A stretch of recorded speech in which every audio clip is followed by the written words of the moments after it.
ఆ వెంకని తీసుకుపోయి ఎక్కడో హాస్పిటల్లో పెట్టారు ఐసోలేషన్లో. అంటే అటువంటి సిచ్యువేషన్లో కూడా స్నేహితుని అంటే మనతో పాటు కలిసి చదువుకున్నోడు మాత్రమే సాయం చేయగలిగింది ఆ రోజు.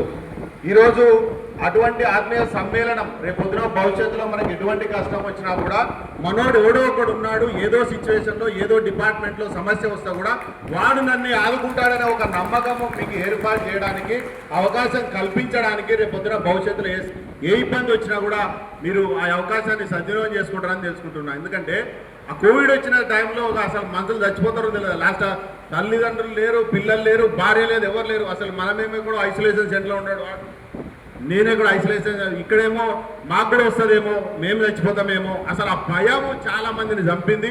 కానీ దాని తర్వాత తేరుకొని మనలాంటి బాధ ఇంకొకరికి రాకూడదని కస్తూర్బా స్కూల్లో దాదాపు 300 మందిని 3 నెలల పాటు ఐసోలేషన్ సెంటర్ పెట్టి అక్కడ ఉన్నటువంటి మన విద్యార్థులంతా ఫుడ్ సప్లై చేసిరు, ఎగ్స్, మిల్క్, వాటర్ అన్నీ సప్లై చేసి 300 మందిని ఆదుకున్నటువంటి చరిత్ర ఈ జిల్లాలో ఏదన్నా ఉందంటే అది 99 బ్యాచ్కే దక్కుతుంది. ఎందుకంటే మీరు ఇప్పుడు కొట్టి ఐసోలేషన్ సెంటర్ ఏర్పాటు చేసిన ఐజా, మీరు యూట్యూబ్లో కొట్టి కూడా వస్తుంది ఐసోలేషన్ సెంటర్ ఐజా అంటే.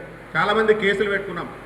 అంటే ఎందుకు మనం ఈ సందర్భం చెప్తున్నామంటే మనకు ఒక సమస్య వచ్చినప్పుడు మనోడు ఒకడు ఉంటే మనం ఎక్కడున్నా సమస్య తీరిపోతా అనేది. కాబట్టి ఇప్పుడు కూడా మీరు చెప్పేది, ఎందుకంటే నాకు భార్య ఉంటారు, పిల్లలు అందరికి ఉంటారు, నాయన నువ్వు ఏ దాంట్లో నైపుణ్యం ఉంది, నువ్వు ఏడున్నావు అది ఒక్కటి చెప్పండి.